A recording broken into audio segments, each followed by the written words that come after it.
So we're going to be starting to post weekly video blogs. This is because we want to let you guys know what's going on. And it's going to be basically running through everything that we've done that week, or like updating you on initiatives that we've started. Now that you know that, first thing that we're going to do.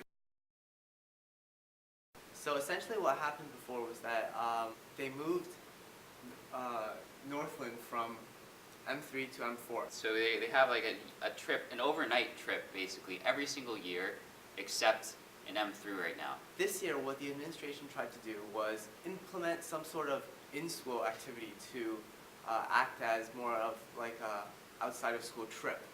What we wanted to do at the beginning of the year when we met with admin was to basically have this overnight trip happen for the M3s. But it couldn't happen because of budget constraints. The tuition is set in November for the next school year, and then the budget is finalized for the next school year by May or June. So when we met with admin at the beginning of the year, it was already too late to accommodate extra course fees and stuff for the trip. So that's why they couldn't do it. We're trying to meet with Ms. Evans and Mr. Chalmers, and hopefully we can organize something with them so that we'll have an overnight trip for next year. Second point, documents.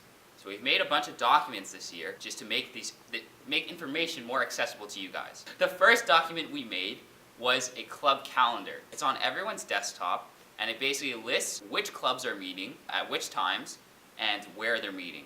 Yeah, please use it. It's a good tool. And if you're a club exec, please remember to post attendance in the club calendar. That will make our lives and the lit committee lives a lot easier. Yeah, so they can assign points and stuff.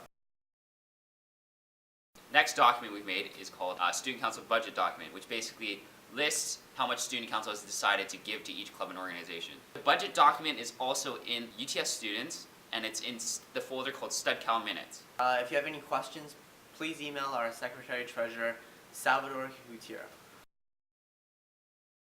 Following the large forum, we got some suggestions from students saying that we should have a FC document which tells younger students how to use FC.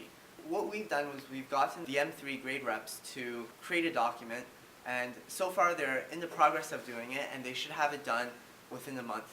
Right. And we'll have it ready for the next year's F1s. Another series of documents we're making are the Student Council Minutes, which are very nicely organized. They're easy to read and they're easy to understand, and basically it summarizes each meeting in like less than a page. It's also in the folder called Studcow Minutes in UTS Students.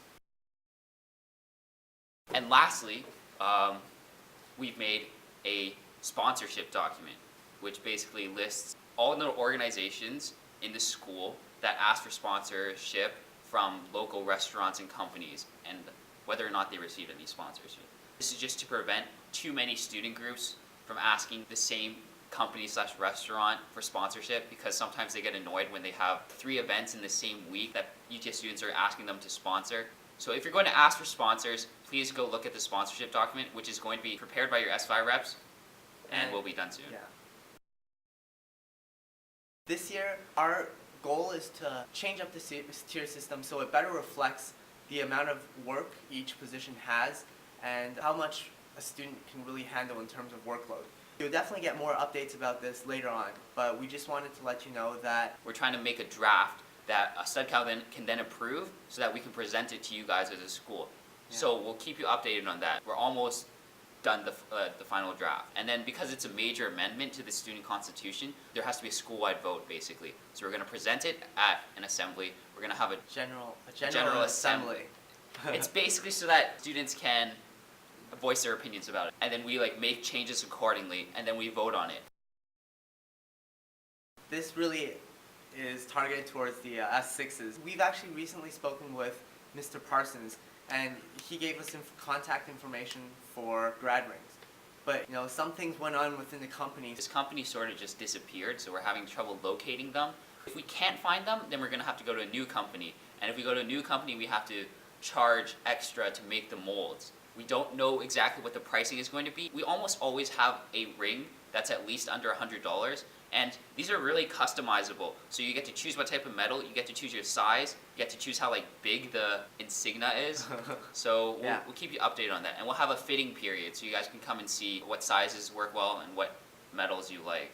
It'll be a few weeks before we can get the full information as to how much the grad rings will cost and when you'll be able to get the grad rings.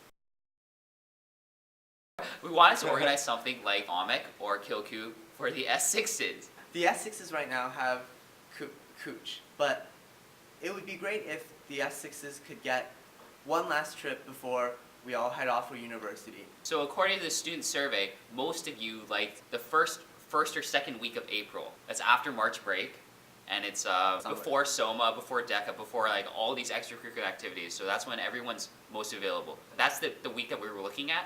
And we contacted a bunch of campsites. Insurance is the major cost. It would be around like $40,000 for the whole trip. So it'd be like $400 for each person.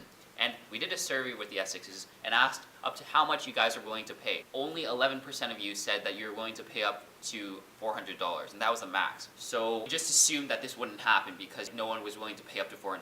There's still a slight chance that this will happen. We're going to ask around this week and see whether or not they'd be willing to pay $400. So there's no guarantees, but if there is interest, then we'll try our best to make this trip happen. If not for our year, then for future years. Email us if you have questions, if you want further clarification on stuff that we talked about today, if you have like any concerns, or if you think that we should be bringing up anything in in the next video. Or if you have any suggestions to make this better. That's it. That's it. Thank you guys.